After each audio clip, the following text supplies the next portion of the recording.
Bonjour, mon nom est Jean-François Brodeur et je vais vous présenter mon affiche pour mon cours PRF 710, le travail 3, intégration pédagogique.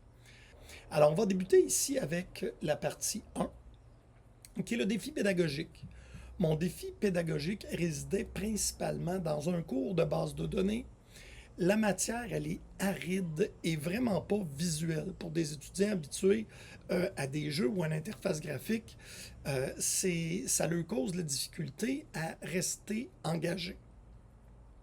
Et d'ailleurs, dans la partie ici à droite, on voit que les compétences acquises dans ce premier cours-là de programmation d'avant-plan vont leur servir aussi dans la programmation d'arrière-plan et dans la programmation complète.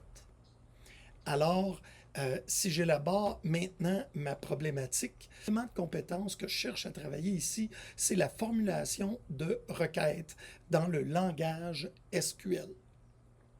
Donc, plus spécifiquement, il y a la notion de jointure où on relie ensemble des informations de deux tableaux. C'est tellement difficile pour eux à conceptualiser, comprendre qu'à l'examen intra, il y a jusqu'à 40% des étudiants qui ne sont pas capables de démontrer la maîtrise. Alors, l'objectif dans l'utilisation de l'IAG, c'était ici de créer des jeux.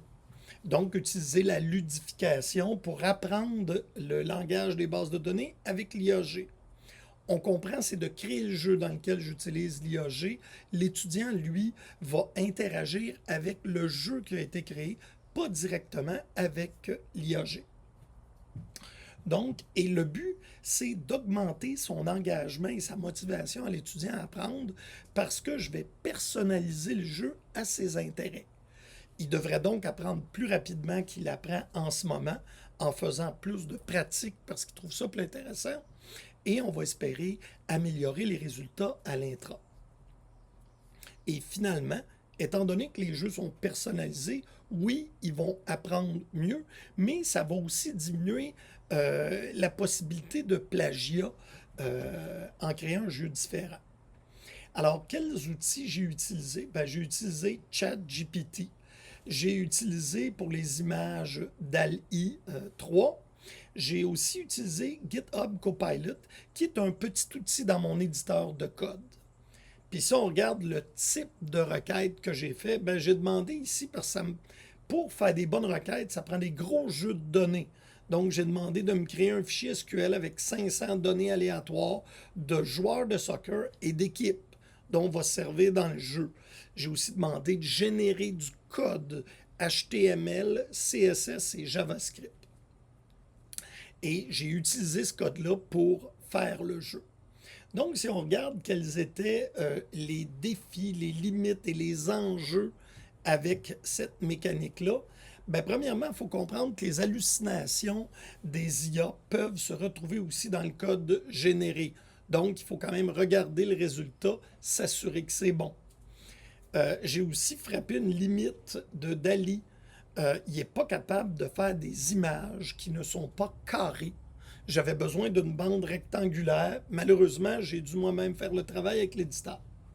Ensuite, il faut comprendre que c'est énergivore, ça.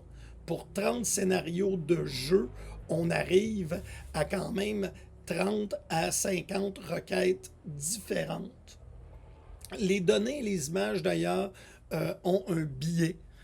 Et si on regarde un petit peu plus bas, là, nos joueurs de soccer ici sont à peu près tous caucasiens. Donc, ce qui peut amener là, des sentiments d'exclusion. Et quand j'ai regardé les données aussi, les noms étaient tous typiquement québécois. Donc, naturellement, je ne peux pas non plus contrôler l'usage illicite de ChatGPT pour répondre aux requêtes qu'il va y avoir dans le jeu. Si on regarde le résultat, écoutez, une image vaut 1000 mots. Alors, on a ici les jeux et le code qui a été généré.